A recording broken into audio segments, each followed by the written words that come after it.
Hello friends, पहले हम first lecture को रिवाइज कर लेते हैं थोड़ा सा। जैसे कि हमने देखा लास्ट लेक्चर में एर्नेस्ट मेयर थे, जो क्या थे, उन्होंने एक बायोलॉजिकल कॉन्सेप्ट ऑफ स्पीसीज दिया था और इसीलिए उसे डार्विन ऑफ 20वीं सेंचुरी नाम भी दिया गया। ठीक है। और जैसे कि हमने नॉन लिविंग और लिविंग के लिए हम करैक्टरिस्टिक्स दी, ग्रोथ और रिप्रोडक्शन थे जो not defining the property of living, and 3 rule मेरे वो थे जो लास्ट में आए, मेटाबॉलिक, सेलुलर ऑर्गेनाइजेशन और कॉन्शियसनेस, जिन्होंने कहा कि हम डिफाइनिंग करेंगे लिविंग प्रॉपर्टी की। ठीक है। उसके बाद हमने कुछ इंपॉर्टेंट एग्जांपल के बारे में भी बताया आपको। रीजनरेशन प्रेजेंट कहाँ होती है, प्लेनेरिया, स्टारफिश, जेब्राफिश और लिजर्ड्स वगैरह में देखने को मिलती है। फ्रेगमेंटेशन फंजाई और अलगी में देखने को मिलती है। बडिंग होती है जो हाइड्रा और ईस्ट में देखने को मिलती है। और म्यूल एक स्पीसीज नहीं है, ठीक है, इसलिए रिप्रोडक्शन का जो करैक्टरिस्टिक था इसीलिए उसे लिविंग में कंसिडर नहीं करा गया कि वो एक ट्रू करैक्टरिस्टिक्स है या नहीं है। ठीक है। अब हम देखते हैं आज का नया लेक्चर। जैसा कि हमने आपको बताया, फर्स्ट लेक्चर हमारा लिविंग और नॉन लिविंग के ऊपर हो चुका है कंप्लीट। आज हमारा सेकंड लेक्चर है जिसमें हम डाइवर्सिटी ऑफ लिविंग वर्ल्ड में देखेंगे, जिसमें हम कोरोलस लिनियस को अच्छे से देखेंगे, जो जिन्होंने बाइनोमियल नोमेनक्लेचर दिया, बहुत अच्छे साइंटिस्ट थे, उन्होंने 2 बुक भी लिखी। और फिर हम इंटरनेशनल जो बोटेनिकल नोमेनक्लेचर और जूलॉजिकल नोमेनक्लेचर होते हैं उनको भी देखेंगे और उनके क्या क्या रूल्स थे और टेक्सोनोमी के बारे में भी स्टडी करेंगे। ठीक है। तो आज हमारा सेकंड लेक्चर है, तो आपने ध्यान से बैठ जाइए। और आपने अगर फर्स्ट लेक्चर नहीं देखा है तो प्यार की थप्पी मारकर रेड कलर सब्सक्राइब पर चले जाइए और वहां से आप पहले फर्स्ट लेक्चर को देखिए, उसके बाद ही सेकंड लेक्चर देखिए, तभी आपको अच्छा सीक्वेंस बनेगा और समझ में भी पूरा आएगा। ठीक है। अब देखते हैं लेवल ऑफ बायोलॉजिकल ऑर्गेनाइजेशन क्या होता है। भाई देखो किस तरीके से होता है। पहले होता है सब एटॉमिकल पार्टिकल। क्या होते हैं? सबसे पहले सब एटॉमिकल पार्टिकल्स मिलकर हमें एटम का फॉर्मेशन करते हैं और एटम से मिलने के बाद हमें मॉलिक्यूल का फॉर्मेशन मिलता है। और आपको पता होना चाहिए सब एटॉमिक पार्टिकल, एटम और मॉलिक्यूल क्या होते हैं? नॉन लिविंग होते हैं। क्या होते हैं भाई? नॉन लिविंग होते हैं। अब मॉलिक्यूल से मिलकर क्या बनती है? आपकी सेल बनती है, जो कि यूनिट होती है। भाई किसी भी चीज की यूनिट कौन है? सेल है। किसी भी चीज की यूनिट क्या है? सेल है। सेल से मिलकर क्या बनता है? टिश्यू का फॉर्मेशन होता है और टिश्यू से मिलकर आपका ऑर्गन बनता है, ऑर्गन से मिलकर ऑर्गेनिज्म बनता है, यानी कि पूरी बॉडी का फॉर्मेशन हो जाता है। और जो ऑर्गेनिज्म है वो किसी न किसी स्पीसीज के अंडर आ जाता है और स्पीसीज होती है वो कम्युनिटी के अंदर आती है कि भाई उसकी कम्युनिटी क्या है। और जो कम्युनिटी होती है पूरा एक इकोसिस्टम के अंदर कंसिडर करे जाते हैं। Different type of the community, यानी कि group of the community come under the ecosystem और different type of ecosystem come under the landscape के अंदर आता है। ठीक है। और काफी सारे लैंडस्केप बनेंगे और उनसे मिलकर बनता है आपका बायोस्फीयर। आपसे एग्जाम में पूछ सकता है कि जो लैंडस्केप है वो किसके बीच में आता है? इकोसिस्टम और बायोस्फीयर के बीच में आता है। ठीक है। तो ये ऑर्डर भी कई बार पूछा गया है। तो लिविंग में क्या है, यानी कि सेल से लेकर बायोस्फीयर के बीच में जितने भी हमारे स्टेजेस आई हैं वो सारी क्या है? लिविंग है। अब आपको यह पता होना चाहिए इंपॉर्टेंट क्या है। जैसे बायोलॉजिकल ऑर्गेनाइजेशन स्टार्ट कहां से हुआ है? सब माइक्रोस्कोपिकल मॉलिक्यूल लेवल से हुआ है। कहां से हुआ है भैया? सब माइक्रोस्कोपिकल मॉलिक्यूल से लेवल से हुआ है, मॉलिक्यूलर लेवल से हुआ है। और हम आपको यह भी बता देते हैं कि इकोसिस्टम है, जो इकोसिस्टम के अंदर इंडिविजुअल होते हैं वो ही स्मॉलेस्ट यूनिट होती है। एग्जाम में पूछा जा चुका है।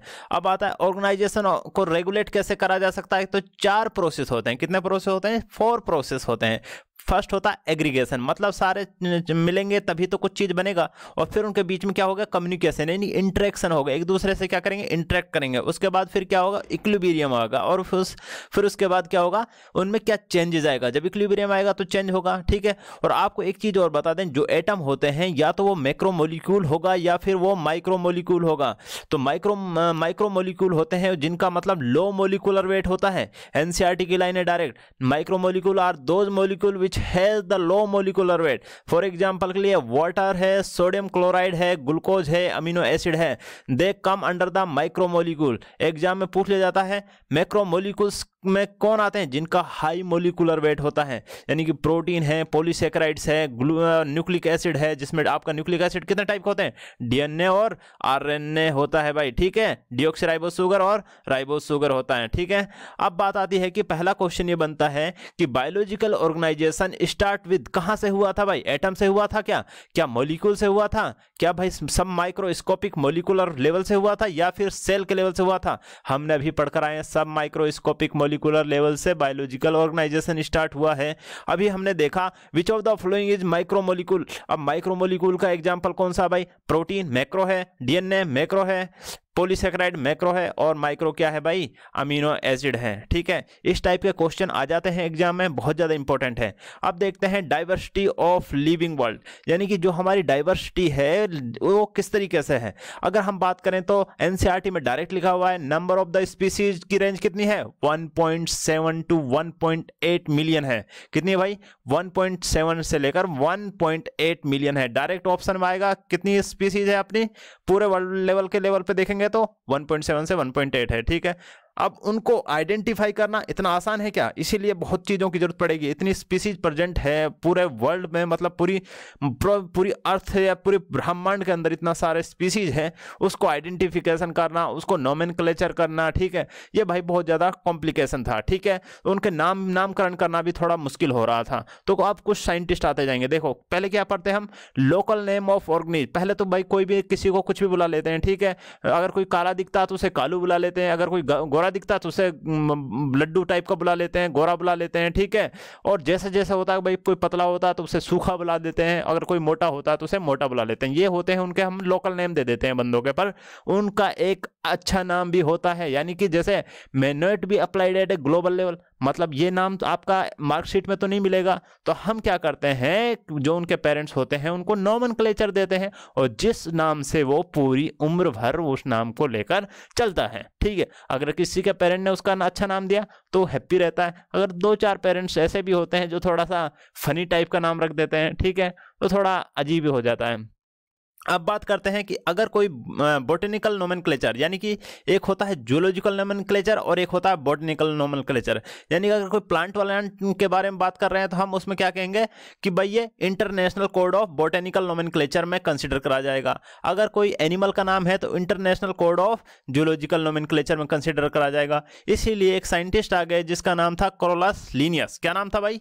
कोरोलस लिनियस नाम था। ठीक है, उन्होंने एक बाइनोमियल नोमेनक्लेचर का कॉन्सेप्ट दिया। ठीक है, उन्होंने कहा कि हर एक नाम दो चीज से मिलकर बना होता है। बाई मतलब दो, नोमेन मतलब नाम से बना होता है। ठीक है, उन्होंने प्रपोज कर दिया scientific name of the plant, और उन्होंने प्लांट का नाम भी दिया और एनिमल का नाम भी दिया। ठीक है, तो इस तरीके से उन्होंने दो बुक भी पब्लिश करी, जिसमें एक में रखा उन्होंने स्पीसीज ऑफ प्लांटरम, यानी कि प्लांट्स के लिए थी, और एक रखा सिस्टेमा नेचर, जिसमें उन्होंने क्या करा, एनिमल्स के बारे में इंक्लूड करा सारा। और पब्लिश हुई थी जो स्पीसीज प्लांटरम थी, इस 1753 में पब्लिश हुई थी।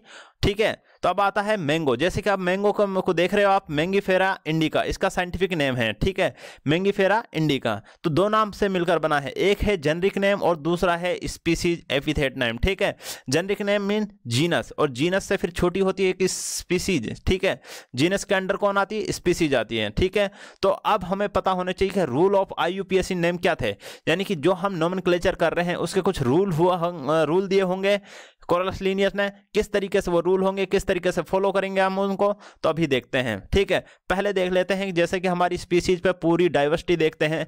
तो अगर हम इन्वर्टिब्रेट के बारे में बात करते हैं, किसके बारे में बात करते हैं भाई? इन्वर्टिब्रेट्स के बारे में बात करते हैं। ठीक है, तो इंसेक्ट का जो मान लो ये एक मैंने पाई चार्ट ड्रॉ करा है, जिसमें मान लो ये मतलब 100% पूरी स्पीसीज है, उसमें से अब हम सिर्फ इन्वर्टिब्रेट के बारे में बात कर रहे हैं। मान लो इन्वर्टिब्रेट में से इंसेक्ट का क्वांटिटी कितनी है भाई? बहुत ज्यादा क्वांटिटी है। ठीक है, ये मान चलो 80%, 70% से ऊपर, ज्यादा क्या है 75% से ऊपर, तो इंसेक्ट है। ठीक है, अब उससे कम कौन आता है भैया? उससे कम आता है मोलस्का आता है। ठीक है, और फिर आते हैं उसमें कुछ जितने भी इन्वर्टिब्रेट, जिसमें तुम्हारा आ जाता है पोरीफेरा से लेकर कहां तक, इकिनाइड्रोमेटा तक आ जाता है। और थोड़ा सा काउंट में होता है क्रस्टेशियंस का, क्रस्टेशियन का नंबर भी होता है, बाकी सारे इसमें आ गए। अब आते हैं वर्टिब्रेट के बारे में बात करें। देखो अगर 100% अगर कोई स्पीसीज है तो उसमें से 50% तो फिशेस ही होंगी भाई वर्टिब्रेट में, और बाकी रिमेनिंग मैमल्स होंगे, बर्ड्स होंगे, रेप्टाइल्स होंगे और एम्फीबियंस होंगे। ठीक है, तो ये हमने आपको दिखा दिया। अब बात आती है प्लांट्स में भी देखो तो सबसे ज्यादा क्वांटिटी किसकी होती है? एंजियोस्पर्म की होती है। सबसे ज्यादा नंबर किसके होते हैं? एंजियोस्पर्म के होते हैं। उससे कम किसके होते हैं? फंजाई के होते हैं। फन के सबसे कम होते हैं और मोसिस के बीच में होते हैं। ठीक है, लाइकेंस होते हैं इसके भी बहुत कम होते हैं, और अलगी का भी नॉर्मल देखा जाता है। तो ये आपको हम बाकी डीपली हम पढ़ाएंगे, इसका ऑर्डर भी बताएंगे कि भाई किसका नंबर कितना होता है, ये सारा इकोलॉजी का पोर्शन है, बट हमने यहाँ पे थोड़ा सा आपको ब्रीफ इंट्रोडक्शन दिया है। Representation of the global biodiversity, ये क्या है, पाई चार्ट होता है, ठीक है, ये ड्रॉ करने के लिए आता है। अब बात आती है रूल्स ऑफ नोमेनक्लेचर। आईयूपीएससी जो रूल थे, जो अभी हमने देखा क्रोलस लिनियस ने जो रूल दिए, यानी कि बोटेनिकल नोमेनक्लेचर भी करना है और जूलॉजिकल नोमेनक्लेचर भी करना है। तो किस तरीके से करना, पहला ये होगा कि जो बायोलॉजिकल नेम होगा वो किस में होना चाहिए,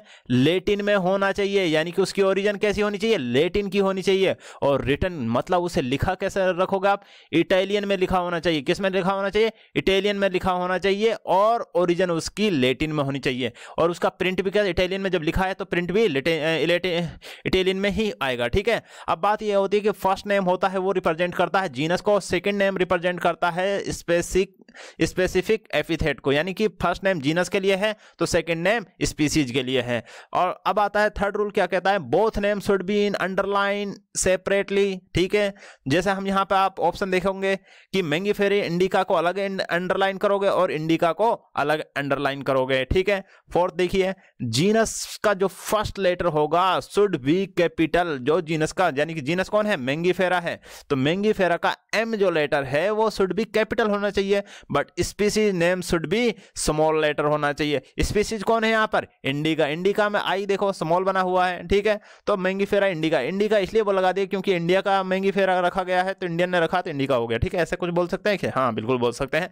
साइंटिस्ट का नाम अगर ऐड करना है, मगर अगर साइंटिस्ट का नाम होगा तो वो क्या होगा, यानी कि पहले होगा जीनस, उसके बाद होगा स्पीसीज का नाम, और उसके बाद अगर लिखना चाहो तो साइंटिस्ट का नाम भी ऐड कर सकते हो, ठीक है। जैसे मैंगीफेरा इंडिका यानी कि लिनियस ने दिया था, लिनियस क्रोलस लिनियस ने दिया था, तो लिनियस का नाम यहां पर हमने ऐड कर दिया। इट रिप्रेजेंट दैट कि the Mangifera indica name nomenclature given by the Carolus Linnaeus, ठीक है। अब देखने को मिलता है इकोलाई लिखते हैं बच्चे, ठीक है, बिना अंडरलाइन करे लिख देते हैं तो वो गलत होता है, ठीक है। इकोलाई को ऐसे ही लिखना चाहिए जैसे यहां पे लिखा सी एलिगन, ठीक है, एलिगन्स, ये सारे तीनों क्या है, सियरचिन, ठीक है, ये तीनों चारों क्या है, मॉडल ऑर्गेनिज्म हैं जो कि बायोलॉजी में रिसर्च में बहुत ज्यादा यूज होते हैं, ठीक है। आप अगर हायर स्टडी में जाते हो, जैसे पीएचडी वगैरह में जाते हो, रिसर्च में जाते हो, तो आप इन सारे ऑर्गेनिज्म पर एक्सपेरिमेंट करोगे जरूर, ठीक है। अब बात आती है कि भाई टेक्सोनोमी क्या है, किसके बारे में बात करते हैं, टेक्सोनोमी के बारे में। अब टेक्सोनोमी क्या होती है, it is the study of principle and procedure of classification. मतलब भाई इतना सारा ब्रह्मांड है, ठीक है, हमने अभी देखा कितनी 1.7 से लेकर 1 मिलियन स्पीसीज है, उनका नोमेनक्लेचर करना। अब मान लो किसी को कोई कीड़ा पाया, उसका नाम कैसे करोगे भाई, पहले तो उसे आइडेंटिफाई करेंगे। कैसे आइडेंटिफाई करेंगे भाई, वो प्लांट है या एनिमल है, अगर प्लांट है तो प्लांट कैटेगरी में लेकर चलो, अगर एनिमल है तो एनिमल कैटेगरी में लेकर चलो, फिर उसके एनिमल किंगडम में लेकर आएंगे भाई, उसका फाइलम देखेंगे, क्लास देखेंगे, ऑर्डर देखेंगे, ये सारी चीजें देखेंगे, और फिर उसका नोमेनक्लेचर होगा, ठीक है। पहले क्या होता है, उसे आइडेंटिफिकेशन करते हैं, ठीक है, फिर उसका नोमेनक्लेचर करते हैं, फिर उसकी क्लासिफिकेशन करते हैं, फिर उसकी एफिनिटीज देखते हैं। एफिनिटी का मतलब यह होता है inter relationship between the living organism, मतलब जो उसके जिस क्लास में आप रख रहे हो, जिस फैमिली में आप रख रहे हो, जिस स्पीसीज में उसे रख रहे हो, उसमें उसका रिलेशन क्या है, मतलब उसके पास वही सारी कैरेक्टरिस्टिक्स प्रेजेंट हैं जो उस क्लास और उस ऑर्डर और उस फैमिली में प्रेजेंट हैं जिस उसके पड़ोसी वाले एनिमल का, ठीक है। टेक्सोन एक कैटेगरी होती है जो कि रैंक और कैटेगरी को रिप्रेजेंट करता है, यानी कि सब कोई किंगडम है, फाइलम है, क्लास है, ऑर्डर है, फैमिली है, सब ये एक क्या है, एक रैंक है, ठीक है। हर किसी को हमने एक रैंक का नाम दिया है, टेक्सोनोमिकल कैटेगरी, टेक्सोन कहा है हमने उसे, ठीक है। As it is arrange in taxonomical जो हायरार्की ये होता है, जो ऑर्डर होता है, इसमें क्या होता है, मतलब देखो स्पीसीज होता है, स्पीसीज से क्या बनता है, फिर जीनस, जीनस से फिर फैमिली, हम ऊपर की ओर आ रहे हैं, ठीक है। और ऊपर की ओर आते हैं जब, यानी कि स्पीसीज से जीनस, जीनस से फैमिली, फैमिली से ऑर्डर, ऑर्डर से क्लास, क्लास से फाइलम, फाइलम से फिर किंगडम, ये तो हमारा हो गया इंक्रीजिंग ऑर्डर, यानी कि बॉटम से लेकर हम बेस से कहाँ गए हैं, टॉप पर गए हैं। जो जब हम टॉप की ओर जाते हैं तो नंबर ऑफ कॉमन कैरेक्टर क्या हो जाते हैं, डिक्रीज हो जाते हैं, ठीक है। अब ये आता है कि भाई स्पीसीज क्या है, एक सिंगल यूनिट है, क्या है स्पीसीज, क्या एक सिंगल यूनिट है जो कि सबसे स्मॉलेस्ट है, और स्पीसीज काफी सारा ग्रुप ऑफ द स्पीसीज, यानी कि जो रिलेटेड स्पीसीज हैं उनसे मिलने के बाद क्या बनता है, जीनस का फॉर्मेशन होता है। और group of related genera form the family, family का फॉर्मेशन करता है। और काफी सारी फैमिली मिलकर कम अंडर द ऑर्डर के अंदर आ जाती है, ऑर्डर रिलेटेड टू फैमिली में हो जाता है। और काफी सारी फैमिली और मतलब फैमिली किस में आ गई, ऑर्डर में आ गई। अब काफी सारे ऑर्डर कंसिडर करे जाते हैं, भाई ये क्लास के अंदर आते हैं। और क्लास होती है different type of class come under the phylum, और डिवीजन इन प्लांट्स में यूज करा जाता है। ठीक है, अब ये बात भी कंफ्यूजन रहता है बच्चों को, भाई सर फाइलम यूज करें या डिवीजन यूज करें। बेटा जो डिवीजन होता है वो प्लांट्स के क्लासिफिकेशन में यूज करा जाता है, but in animal kingdom you use the phylum for the classification. ठीक है, इन फाइलम क्या आएंगी, आपकी ग्रुप ऑफ क्लासेस आएंगी। ठीक है, और ग्रुप ऑफ क्लासेस से मिलकर क्या बनता है, आपका किंगडम का फॉर्मेशन होता है, जिससे आप फाइलम बोल देते हैं। ठीक है, काफी सारे ग्रुप ऑफ फाइलम का से क्या मिलकर बनता है, किंगडम का फॉर्मेशन होता है। अब हम इनमें थोड़ा सा छोटा करते हैं अब इसको। ठीक है, टेक्सोनोमी के बारे में बात करी। टेक्सोनोमी के बारे में बात मतलब क्लासिफिकेशन करना आपको बेस्ड ऑन द कैरेक्टरिस्टिक्स। कुछ कैरेक्टर्स होंगे, माने हमने एक एनिमल को देखा, उसके कुछ कैरेक्टर्स नजर आ रहे होंगे आपको। ठीक है, उसमें एनिमल टाइप का नजर आ रहा है या फिर प्लांट टाइप का नजर आ रहा है। ठीक है, आपको देखने से फिजिकली जब अपनी आंखों से उसे देखोगे तो कुछ ना कुछ उसमें रिप्रेजेंटेशन कर रहा होगा, उसके कुछ कैरेक्टर हो रहे होंगे। ठीक है, मान लो कि भाई वो प्लांट है या एनिमल है, देखते हैं पहचानने का तरीका क्या है। भाई मान लो उसके पास लेग है और वो मूवमेंट कर रहा है, वो चल रहा है, एक प्लेस से दूसरे प्लेस चल रहा है, इसका मतलब प्लांट तो चलते नहीं है भाई। ठीक है, इसका मतलब वो एनिमल है। और फिर उसका और भी चीजें देखने को रिप्रेजेंट करने को मिल जाएंगी, उसकी आई है, माउथ है, नोज है, सब चीज नजर आ जाएंगी, तो आप उसे पहचान सकते हो भाई ये एनिमल है। फिर एनिमल के अंदर ऑर्गेनिज्म क्लासीफाई करा जाएगा, जो कि उसके पास क्या होगा, एक स्पेसिफिक ऑर्गेनाइजेशन होगा। ठीक है, तो उस प्रॉब्लम को सॉल्व करने के लिए हमने क्या करा, एक टेक्जा का फॉर्मेशन करा। ठीक है, मान लो जैसे कि किंगडम में रखो, फिर उसे फाइलम देखो उसका, फिर क्लास मैच कराओ, फिर ऑर्डर मैच कराओ, फिर फैमिली, और फिर जीनस और स्पीसीज। इन सारी चीजों को मैच कराने के बाद ही हम उसको नोमेनक्लेचर करेंगे। ठीक है, अगर मान लो किंगडम से आप स्पीसीज की ओर आते हो तो आपकी सिमिलरिटी है जो वो इंक्रीज होने लग जाती है, क्योंकि हमने कहा था दो स्पीसीज हैं, अगर वो सेम जीनस में आती हैं तो उनमें ज्यादा सिमिलरिटी होगी। ठीक है, और जैसे जैसे जीनस स्पीसीज से किंगडम की ओर जाओगे, number of common character decrease होते जाएंगे, कॉम्प्लेक्सिटी इंक्रीज होती जाएगी। ठीक है, अब बात करते हैं जैसे कि हमने देखा कि कोई किंगडम है, किंगडम के अंदर भाई प्लांट भी आते हैं और एनिमल भी आते हैं। ठीक है, मोनेरा, प्रोटिस्टा वगैरह भी आते हैं। ठीक है, अब हमें यह पता चला कि भाई वो इनवर्टिब्रेट है या वर्टिब्रेट है। ठीक है, या फिर हेमिकोडेट है। अब यहाँ पर हमें यह पता चलता है कि फाइलम में कौन कौन सा आते हैं, जैसे कि इनवर्टिब्रेट में आपके Porifera, Coelenterata, Ctenophora, nematode, Annelida, Arthropoda और मोलस्का और इकाइनोडर्मेटा आता है। अब मान लो ये हमारे पास एक ऑर्गेनिज्म है जिसको हम नहीं जानते क्या है, मगर हमको पता चला इसके कुछ लेग हैं, इसकी टेल है, इसकी ये है, और ये मूवमेंट शो कर रहा है। इसका मतलब हम क्या कर सकते हैं, आइडेंटिफाई तो कर सकते हैं ना भाई। अब इसे इनवर्टिब्रेट में रखोगे या वर्टिब्रेट में रखोगे। ठीक है, तो भाई सीधी सी बात है, जब इसकी लेग्स वगैरह दिखती हैं तो तुरंत समझ जाता है लेग्स मतलब टेट्रापोडा, यानी कि टेट्रापोडा के अंदर आता है। अब टेट्रापोडा मतलब टेट्रापोडा के अंदर कौन कौन आते हैं भाई, एम्फीबियंस आते हैं, रेप्टाइल्स आती हैं, बर्ड्स आते हैं और मैमल्स आते हैं। अब यहाँ पर हम इसके करेक्टर, अब मान लो इसके पास क्या है, फीदर्स प्रेजेंट है और विंग्स प्रेजेंट है, इसका मतलब ये बर्ड्स है। ठीक है, तो इजीली आइडेंटिफिकेशन हो गया। अब आइडेंटिफिकेशन करने के बाद अब इसका नोमेनक्लेचर करना है, और नोमेनक्लेचर करने के बाद फिर इसका क्या करना है, क्लासिफिकेशन करना है, और फिर हमें इसकी एफिनिटीज देखनी है कि रिलेशन क्या है दूसरे मेंबर ऑफ बर्ड्स से। ठीक है,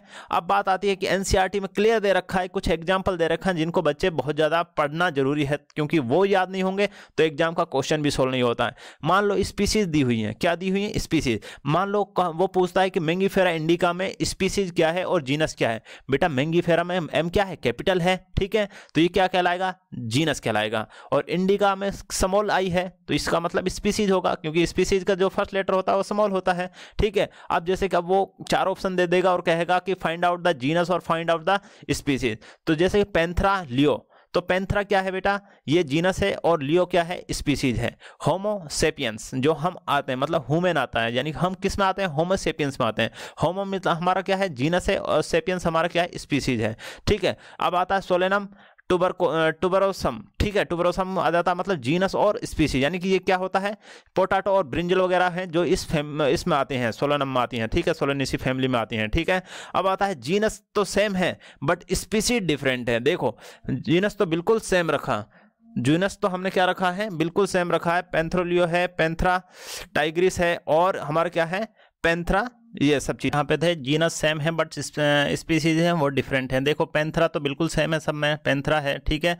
और इसमें स्पीसीज में क्या डिफरेंस आ रहा है, कहीं पर लियो है, कहीं पे टाइग्रिस है, कहीं पे पार्डस है, ठीक है। तो जो लियो होता है इसमें लाइन को कंसिडर करा जाता है, टाइग्रिस में टाइगर को आता है, और पार्डस होता है जिसमें लेपर्ड्स वगैरह आती हैं, ठीक है। तो इस तरीके से भी क्वेश्चन बना लिया जाता है। ऐसा नहीं है, क्योंकि हमने कहा था आपको कि स्पीसीज छोटी यूनिट है जीनस से, इसलिए काफ़ी सारी स्पीसीज हैं वो एक जीनस के अंदर आ सकती हैं, ठीक है।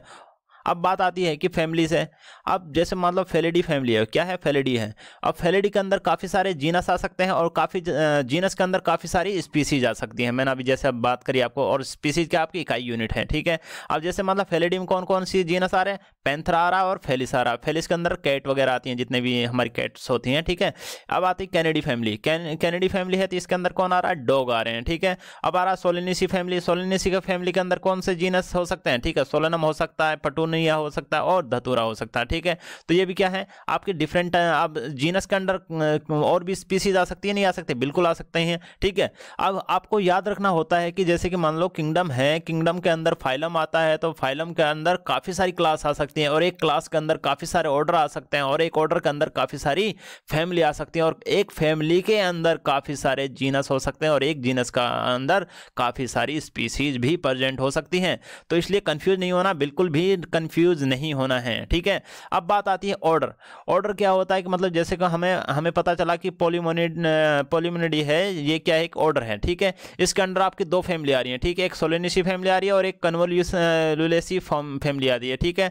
तो अब एक फैमिली का अंदर काफ़ी सारी चीज़ें होंगी। देखो ऑर्डर है कार्निवोरा। अब कार्निवोरा ऑर्डर है तो इसके अंदर दो फैमिली आ रही है, फेलिडी फैमिली आ रही है और कैनेडी फैमिली भी आ रही है, ठीक है। अब बात यह होती है कि एक क्लास है, मान लो ये तो अब हमने बिल्कुल पता ही चल गया हमको, क्लास है, क्लास में मान लो हमारे पास मेमल है, ठीक है। मेमल है तो मेमल के अंदर काफ़ी सारे ऑर्डर आएंगे। अब प्राइमेट भी एक ऑर्डर है जिसमें हम आते हैं, और कार्निवोरा भी एक ऑर्डर है, कार्निवोरस जिसमें कार्निवोरस आते हैं, ठीक है। तो ये दो टाइप के ऑर्डर हैं जो कि एक ही मेमेलिया क्लास में आते हैं, और काफ़ी सारे क्लास हैं जो एक ही फाइलम में आते हैं, ठीक है। अब थोड़ा आपको समझ में आएगा। जो हमने पहले देखा था टेक्सोनोमी के अंदर किस तरीके से हम स्टडी कर रहे थे, आइडेंटिफिकेशन करा, नोमेनक्लेचर करा, क्लासिफिकेशन किया और एफिनिटी को देखा, ठीक है। और हर चीज़ के बारे में हमने kingdom, phylum, class, order, family, genus और स्पीसीज। अब आपको पता चल गया होगा कि जो किंगडम होता है वो ग्रुप ऑफ फाइलम से मिलकर बना होता है, जो फाइलम होता है ग्रुप ऑफ क्लास से मिलकर बना होता है, और एक क्लास के अंदर काफ़ी सारे ऑर्डर आ सकते हैं, और एक ऑर्डर के अंदर काफ़ी सारी फैमिली आ सकती हैं, और एक फैमिली के अंदर काफ़ी सारे जीनस आ सकते हैं, और एक जीनस के अंदर काफ़ी सारे स्पीसीज भी आ सकती हैं। ये सारे अगर कंफर्म हो गया होगा तो अब थोड़ा सा इसे समराइज कर लेते हैं कि भाई क्या इंपॉर्टेंट है और क्या इंपॉर्टेंट नहीं है। जैसे कि हमने देखा यहाँ पे लेवल ऑफ बायोलॉजिकल ऑर्गेनाइजेशन, तो वो बहुत ज़्यादा इंपॉर्टेंट है। मैक्रो मॉलिक्यूल्स क्या एग्जाम्पल पूछ लिया जाता, वो भी बहुत ज़्यादा इंपॉर्टेंट है। कोरोलस लीनियस, भाई इसको थोड़ा से अच्छे से याद कर लेना, बहुत बार पूछा जा चुका है। दोनों बुक्स की इंपॉर्टेंस याद है कि कौन सी प्लांट टर्म है जो प्लांट्स के लिए यूज करी गई, और जो स्पीसीज नेचर है वो एनिमल्स के लिए यूज करी गई। और ये भी पूछा जाता है बाइनोमियल नोमेनक्लेचर किसने दिया, तो कोरोलस लीनियस ने दिया था, ठीक है। तो कौन सी बुक कौन सी डेट में लिखी गई, ये भी एक दो बार पूछा जा चुका है। और IUPAC के जो 4-5 रूल मैंने लिखवाए थे कि मतलब जैसे मान लो जीनस का फर्स्ट लेटर कैपिटल होना चाहिए, ठीक है। और भाई ये किस तरीके से इटालियन में लिखे होने चाहिए, या फिर इसका ओरिजिन कैसा होना चाहिए, ठीक है। तो ये सारी चीज़ें हमने बात करी थी, ठीक है। और टेक्सोनोमी में हमने एक सीक्वेंस भी बताया आपको कि भाई इसका सीक्वेंस कैसा होगा, पहले आइडेंटिफिकेशन करो, उसके बाद नोमेनक्लेचर करो, फिर क्लासिफिकेशन करो, फिर एफिनिटीज देखो उसके अंदर, ठीक है। अब आपको ये भी पता होना चाहिए कि किंगडम से स्पीसीज की ओर आ रहे हैं तो क्या हो रहा है, और स्पीसीज से किंगडम की ओर जा रहे हैं तो क्या हो रहा है। जब किंगडम से स्पीसीज की ओर आते हैं तो सिमिलरिटी है जो बिटवीन द स्पीसीज और जीनस और फैमिली वगैरह ऑर्डर में सब क्या होने लग जाती हैं, बढ़ने लग जाती हैं, ज़्यादा होने लगती हैं। और बट अब स्पीसीज से किंगडम की ओर जाओगे तो कॉम्प्लेक्सिटी है वो बढ़ जाती है, और कॉमन कैरेक्टर होते हैं वो धीरे धीरे डिक्रीज होने लग जाते हैं। पहले चैप्टर में हमने लिविंग और नॉन लिविंग को कंप्लीट कर लिया था, ठीक है। अब सेकेंड लेक्चर में हमने डाइवर्सिटी ऑफ लिविंग वर्ल्ड को भी कंप्लीट कर लिया है। कोरोलस लीनियस के बारे में सब चीज़ें हमने देख ली हैं, ठीक है। अब बात ये होती है कि हमने ये सब चीज़ देख लिया, तो अब कुछ बच्चों का डाउट है कि सर ये सफिशिएंट है क्या, कौन से एग्जाम के लिए सही है। तो बेटा देखो, नीट वाले बच्चे जितने भी प्रिपेयर कर रहे हैं उनके लिए सफिशिएंट है, एम्स की जो तैयारी कर रहे हैं उनके लिए भी सफिशिएंट है, BVT वगैरह की BSc की एंट्रेंस तैयारी कर रहे हैं, कोई भी बंदा एंट्रेंस देना चाहता है MU BHU किसी भी एग्जाम का, उसके लिए भी बहुत ज़्यादा इंपॉर्टेंट है, ठीक है। और ये पूरा NCERT बेस्ड है, पूरा एनसीईआरटी बेस्ड है। यूपी, हरियाणा, पंजाब, राजस्थान, कोई भी जहाँ पर भी ये थोड़ा समझ में आ रहा है जिस बच्चे को, उसके लिए अगर एनसीईआरटी वहाँ के सिलेबस में है तो वहाँ पर ये सफिशिएंट है पूरे इंडिया के अंदर। ठीक है, अब बात आती है कि ये बिल्कुल फ्री है और आपको पूरी सीरीज मिलती रहेगी यहाँ पर। तो हुसैन केमिस्ट्री नाम के चैनल को बहुत अच्छे से सब्सक्राइब कर लो, प्यार की थप्पी दे दो इसको, और सब्सक्राइब करके इसका नंबर इंक्रीज हो ताकि हम भी मोटिवेट होते रहें और ऐसे ही लेक्चर अपलोड करते रहें। ठीक है, अब जैसे कि मैं देखो, अगर कुछ बच्चे ने पूछा कि सर क्या आप ऑफलाइन भी पढ़ाते हो? हाँ, मैं बिल्कुल ऑफलाइन भी पढ़ा रहा हूँ, बीटेक की तैयारी करा रहा हूँ, बीटेक की केमिस्ट्री की प्रिपरेशन करा रहा हूँ पूरी तरह से। ठीक है, बीएससी, बीपीटी और नीट, इसके लिए मैं बायोलॉजी पढ़ा रहा हूँ प्रेजेंट टाइम पे, क्योंकि मेरे पास अभी थोड़ा वक्त कम है, तो पीएचडी भी साथ साथ चल रही है, तो उसके लिए भी थोड़ा देखना होता है। ठीक है, तो बच्चे लगे रहो, मेहनत करते रहो और थोड़ा सा पढ़ाई कीजिए। ठीक है, अभी ऑनलाइन प्लेटफॉर्म पर हम अभी नहीं आ रहे हैं किसी पर भी, हम सिर्फ अभी अपना ही प्लेटफॉर्म को डेवलप कर रहे हैं। तो प्लीज डू लाइक, शेयर और subscribe the Hussain chemistry channel. Okay, तो आपको सारा अपडेट मिलता रहेगा, फ्यूचर प्लानिंग भी मिलती रहेंगी, सारी मोटिवेशन वीडियो भी आती रहेंगी धीरे धीरे। ठीक है, इसीलिए आप मेहनत करते रहो और लगे रहिए। ठीक है, डटे रहो, टिके रहो। अगर सोचा है कुछ करने का तो बन जाओगे डेफिनेटली। अगर आपने बस ऐसे ही टाइम निकाल दिया तो फिर पता चलेगा कि जो आपके जूनियर हैं वो भी आपके साथ आ जाएंगे और एक दिन कंपटीशन धीरे धीरे बढ़ रहा है। ठीक है, आप कहीं भी पढ़िए, कुछ भी पढ़िए, बट लगे रहिए। ठीक है, मेहनत करते रहिए, सफल अपने आप